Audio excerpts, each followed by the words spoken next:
हेमंते निश्चिते श्लेष्मा, हेमंत और शिशिर में जो इकट्ठा हुआ दिनकर भाभी सूर्य की किरणों से ईरित है, वो पड़ेंगी तो वो पिघलेगा और वो कहाँ जाएगा? आपके रस रक्त उन धातुओं को जाएगा और वो क्या होगा? आपके जो स्रोत हैं, रस वाहिनियाँ हैं, रक्त वाहिनियाँ हैं, उनको वो रोक देगा। उससे आपकी जठराग्नि मंद हो जाएगी। जठराग्नि पे वसंत ऋतु में क्या हो जाएगा कि जैसे अंगारा है उसके ऊपर जैसे आवरण छा जाता है अंगारे के ऊपर,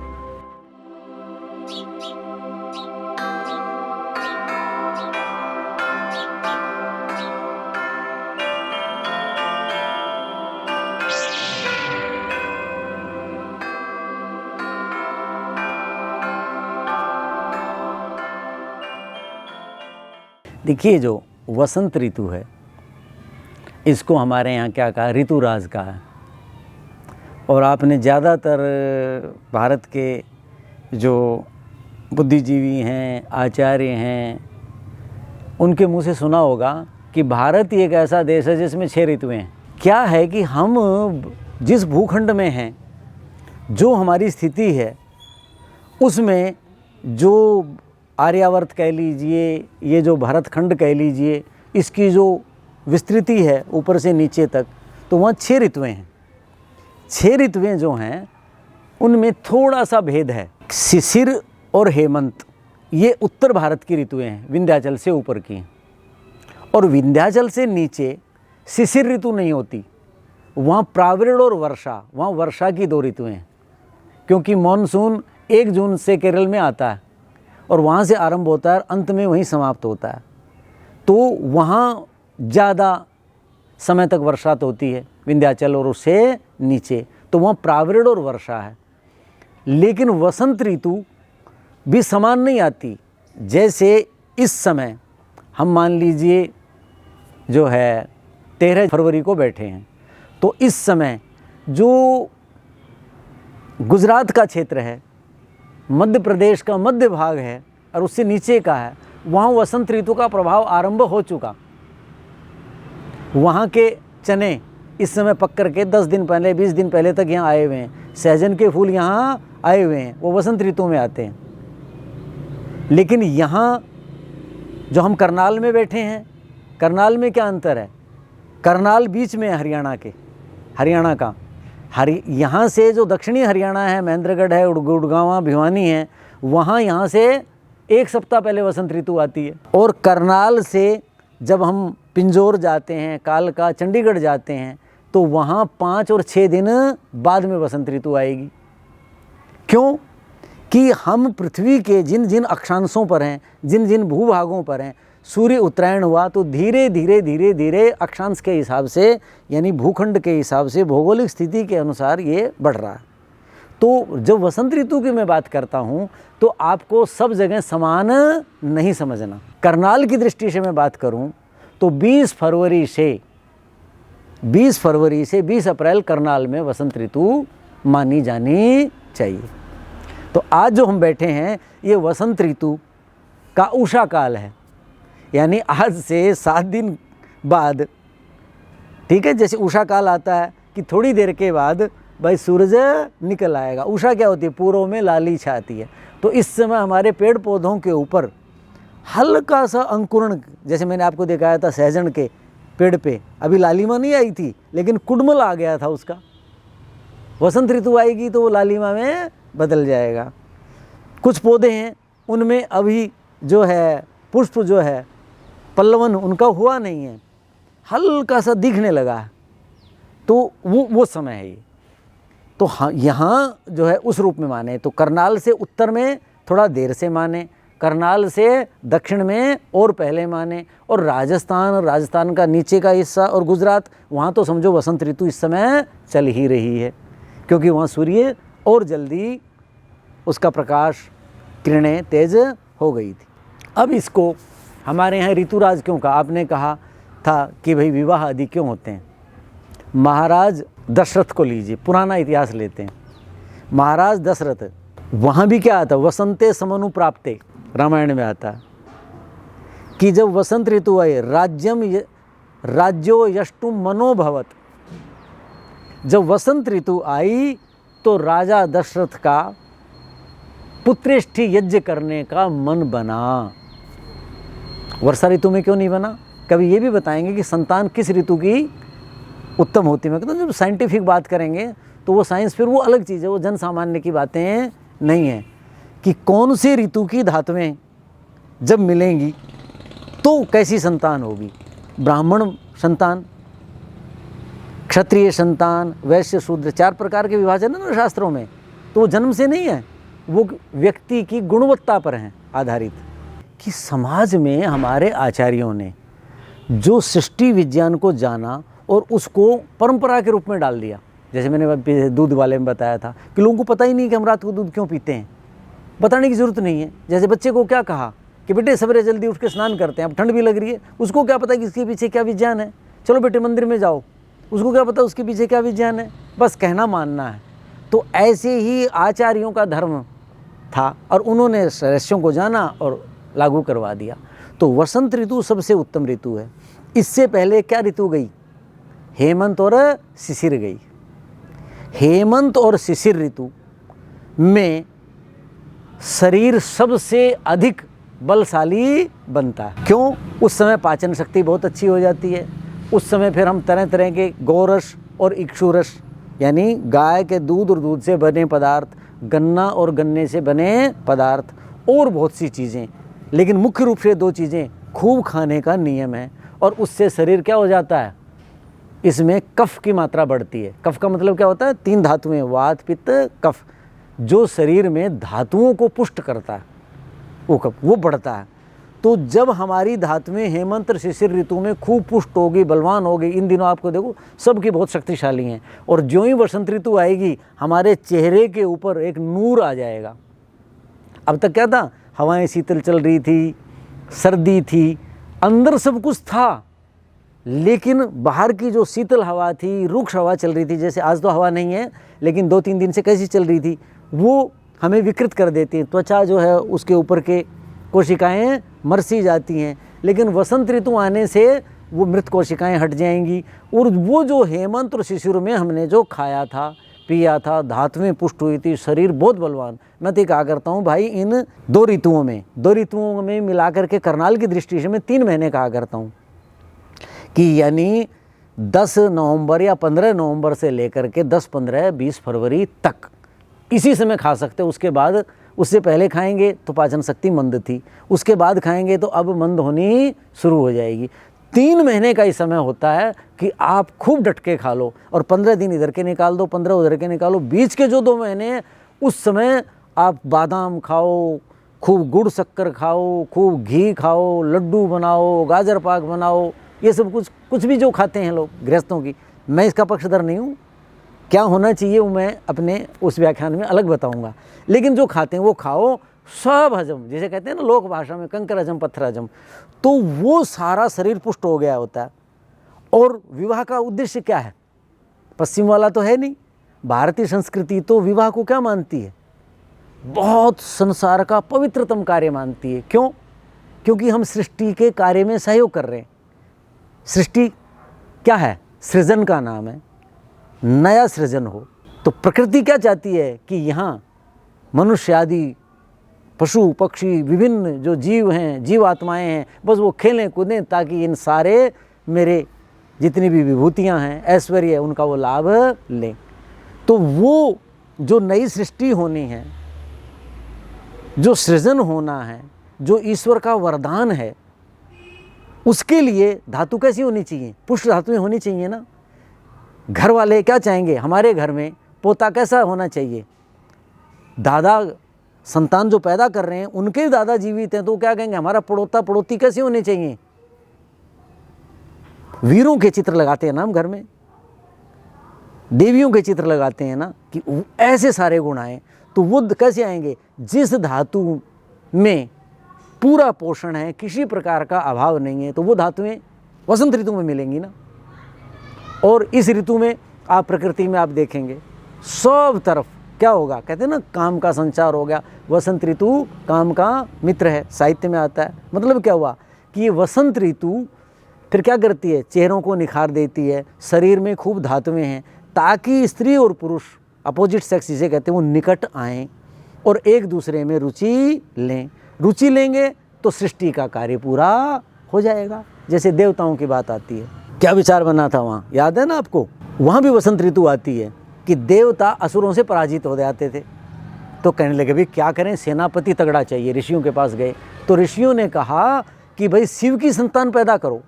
शिव जो हमारे देव माने जाते हैं, उनकी जो संतान होगी वो सेनापति बने और उसके बाद आप असुरों को हरा सकते हो। तो देवताओं ने क्या किया, भाई वो तो बाल ब्रह्मचारी हैं, वो तो तप करते हैं। तो वहाँ क्या किया,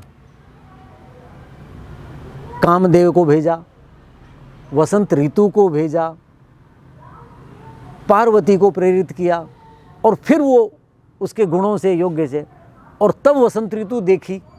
तो वहाँ कालिदास लिखते हैं हरस्तु किंचित परिलुप्त धैर्य, जब उसने देखा ये फूल खिल गए, ये सब कुछ हुआ, यानी शिव जी जो हैं वो भी अपने तप से डगमगा गए। चंद्रोदय, जैसे चंद्रमा के उदय होने पर समुद्र विचलित हो जाता है, ऐसे वो सब कुछ देखा।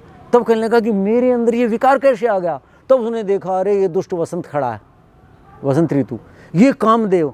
उस समय उसने कहते हैं भस्म किया, किसको, कामदेव को। इस पर भी एक व्याख्यान अलग होगा बाद में। तो कहने का मतलब वहाँ भी वसंत की महिमा।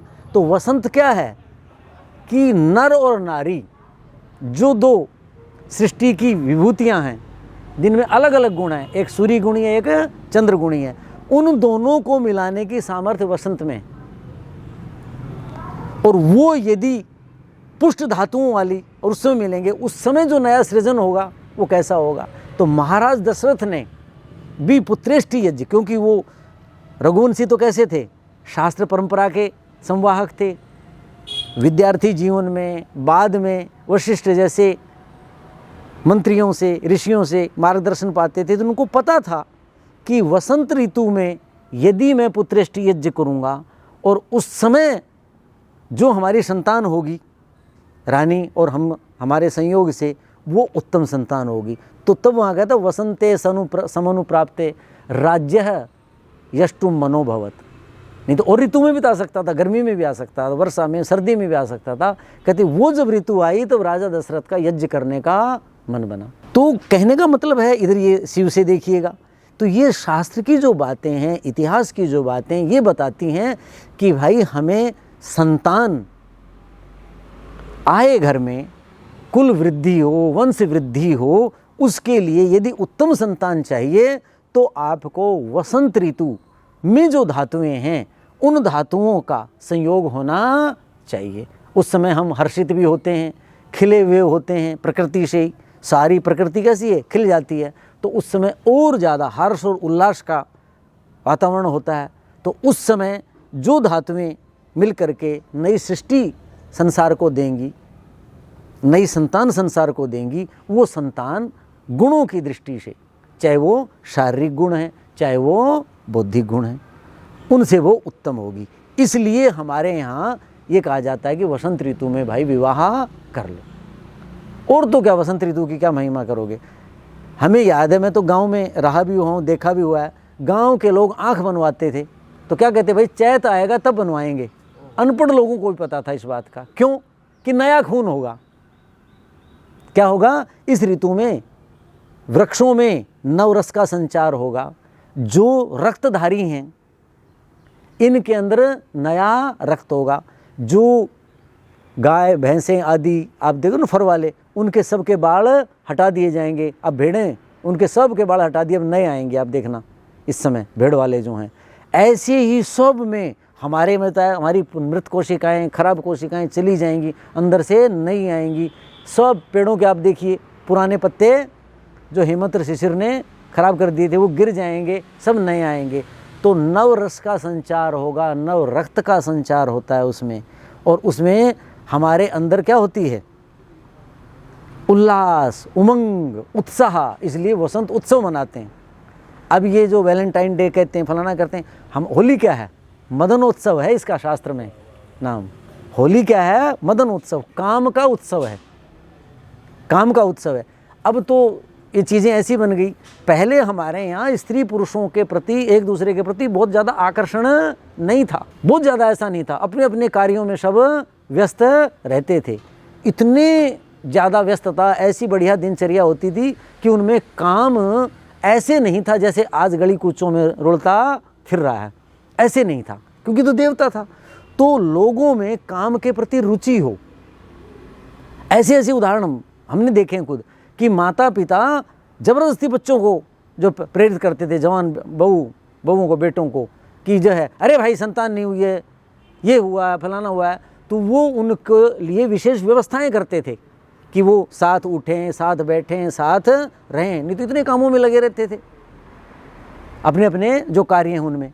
तो ये वसंत उत्सव में ये जो मदन उत्सव मनाते हैं, जिसे आप होली कहते हैं, ये मदन उत्सव है, काम का उत्सव है। फिर रंग क्यों लगाएं कि पीला रंग लगेगा, लाल सा लगेगा, एक दूसरे के निकट जाएंगे, एक दूसरे को छुएंगे, फिर उसके प्रति आकर्षण होगा, और आकर्षण होगा तो सृष्टि आगे बढ़ेगी। तो ये नियम बनाया ये वसंत ऋतु में, नहीं तो मदन उत्सव वर्षा ऋतु में क्यों नहीं मना देते? इतनी उमस, इतना बुरा हाल जून में क्यों नहीं कर देते? क्योंकि उस समय धातुएं पुष्ट नहीं है। जब ऋतुचर्या आएगी उसमें बताएंगे किस ऋतु में क्या हानि, क्या नुकसान होता है। आपको सितंबर अक्टूबर में क्यों नहीं मदन उत्सव मनाते? क्योंकि शरीर में कुछ होता ही नहीं है। पहले गर्मी सारा खा गई, फिर वर्षा ऋतु ने गड़बड़ कर दी, कुछ होता ही नहीं। सबसे ज़्यादा बीमारियां कब आती हैं? शरद ऋतु, सितंबर अक्टूबर में आती, कुछ है ही नहीं। तो इसलिए जो है मदन उत्सव मनाया जाता है, ताकि ये जो बच्चे हैं, मैं तो पीएचडी करूँगा, मैंने तो रिसर्च करनी है, मैंने तो अपना वो टारगेट करना है। ऐसे पहले भी तो था, हाय नहीं थी, लेकिन काम के प्रति समर्पित था, समर्पण थे अपने कार्य के प्रति। तो उनको ध्यान ही नहीं आता था कि ये लड़का है, मैं ये लड़की हूँ। लड़के भी ऐसे होते थे, चाहे वो किसान है, चाहे वो गडरिया है, चाहे वो बहुत उत्तम विचारक है, चाहे वो आचार्य है, चाहे वो वाणिज्य में है, सब में अनुपात अलग हो सकता है, लेकिन काम के प्रति ऐसा आसक्ति भाव नहीं था। तो ऐसे उनको प्रेरित किया जाता था। तो ये इसलिए किया जाता है, एक तो अपना जीवन साथी चुन सकें, दूसरा जिनकी अभी प्रवृत्ति नहीं बनी है कि ऐसा भी धर्म बनता है, लेकिन आज भी प्रेरणा देनी पड़ती है ना, तो उसी के लिए मदन उत्सव भी जगह जगह उत्सव मनाए जाएं। उसके बाद क्या करें जी, वो उस पर फूल डाले, वो उसको रंग लगाए, वो उसको करे, निकट आएँ, छुएं, और उससे एक दूसरे के प्रति प्रवृत्ति हो, और फिर संसार चलेगा। ये वसंत ऋतु ही कर सकती है, और कोई ऋतु नहीं कर सकती। आयुर्वेद में वसंत ऋतु की एक चर्या है, हर ऋतु की है चर्या। वसंत ऋतु क्या है? मैंने बताया कि हेमंत और शिशिर में शरीर में धातुएं पुष्ट होती हैं, कफ बढ़ता है। तीन है ना, वात पित्त कफ। इस ऋतु में अब सूरज कैसा है? देखो आसमान साफ है, पश्चिमी चक्रवात आए थे, इसको शीतकालीन जो है वर्षा कहते हैं। उससे धूल मिट्टी सारी साफ होगी, जो नवंबर में कितना बुरा हाल हो जाता है, दिसंबर में बुरा हाल हो जाता है। ज्यों ही सूर्य उत्तरायण होता है, शिशिर ऋतु आरंभ होती है, वर्षा आरंभ हो जाती है। उत्तर पश्चिम भारत में तो बहुत ज़्यादा, जहाँ हम बैठे हैं, तो सूर्य की किरणें, सूर्य उत्तरायण हो गया, ऊपर आ गया, वो तीक्ष्ण हो जाती हैं। आसमान साफ हो गया और तीक्ष्ण हो जाएंगी, क्योंकि बाधा नहीं रही बीच में, वो शरीर पर पड़ती हैं। शरीर ने क्या कर रखा है? कफ का संचय कर रखा है। क्या कर रखा है? कफ खूब इकट्ठा कर रखा। कफ का मतलब बलगम नहीं है। कफ जब मैं कहता हूँ तो समझ रहे हो, वो धातु जो शरीर में जलीय अंश प्रधान है। जब मैं पित्त कहता हूँ तो शरीर की वो धातु जिसमें अग्नि तत्व प्रधान है। जब वायु कहता हूँ तो शरीर की वो धातु जो शरीर को क्रियाशील रखती है, गतिमान रखती है, लेकिन रुक्षता पैदा करती है। समझ गए? तो कफ का मतलब है कि रक्त का खूब होना, मांस का खूब होना, मज्जा का खूब, मेद का खूब होना, वो है। उसी से फिर सातवीं धातु खूब बढ़िया बनेगी। खर्च भी होगी वसंत ऋतु में, तो खूब इकट्ठा कर रखा है ना हमने। जिसका खूब बैंक बैलेंस है वो थोड़ा बहुत खर्च करेगा तो कमी पड़ेगी क्या? अब जिसके पास है ही नहीं वो खर्च करेगा तो फिर दुखी। तो इस ऋतु में इसलिए खूब खाना होता है। तो अब इस ऋतु में आपने भोजन आदि का, जीवन शैली का ध्यान देना है। क्या कि आपने जो हेमंत और शिशिर में भोजन किया था, जो खिलाई थी ना मैंने चीज़ें, गोरस और इक्षुरस, मेवा खाओ, ये खाओ, खूब खाओ, वो नहीं खाने। क्यों? हेमंते निचित श्लेष्मा दिनकर भाभी ईरित कायाग्निम बाधते तस्मात् रोगान प्रकुरुते बहुन। इस ऋतु में 20 मार्च के आसपास और 20 अप्रैल के आसपास लोगों को बुखार होने लग जाएंगे। पहले चेचक आया करती थी, वो तो रोक दी जीवाणु। वो चेचक क्या है? कफ का रोग है। इस ऋतु में कफ कुपित होता है। जो कफ हमने इकट्ठा किया था वो हुआ था सूर्य की जब किरणें पड़ती हैं, हेमंते निश्चिते श्लेष्मा, हेमंत और शिशिर में जो इकट्ठा हुआ दिनकर भाभी सूर्य की किरणों से ईरित है, वो पड़ेंगी तो पिघलेगा और वो कहाँ जाएगा? आपके रस, रक्त, उन धातुओं को जाएगा और वो क्या होगा? आपके जो स्रोत हैं, रस वाहिनियाँ हैं, रक्त वाहिनियाँ हैं, उनको वो रोक देगा। उससे आपकी जठराग्नि बंद हो जाएगी। जठराग्नि पे वसंत ऋतु में क्या हो जाएगा कि जैसे अंगारा है उसके ऊपर जैसे आवरण छा जाता है, अंगारे के ऊपर राखी का हल्का सा, तो वो राखी धीरे धीरे बढ़ती जाती है। पहले तो थोड़ी सी दिखती है, ताप रहता है, फिर वो राखी बढ़ गई तो ताप भी कम, अग्नि भी कम दिख रही है। एक समय के बाद क्या हो जाएगा? अग्नि तो अंदर है और वो आवरण बड़ा हो जाता है और न ताप आता। ये स्थिति आ जाती है इस ऋतु में। किसकी? अब आप देखोगे ना 10-15 दिन के बाद माताएं पूछेंगी, घर में पत्नियां पूछेंगी क्या बना दें? आज तो कोई मन नहीं कर रहा, कौन सी सब्जी बना दें, कुछ मन नहीं कर रहा, खाया ही नहीं जाएगा। आप गोंद के लड्डू खा के दिखा देना, आप बादाम के ये चीज़ें, गाजर पाक नहीं खा पाएंगे आप। कोई भी तली हुई ये भारी चीज़ें जो आपने 10 नवंबर से लेकर के और 20 फरवरी तक खाई, वो नहीं खा पाएंगे। क्यों?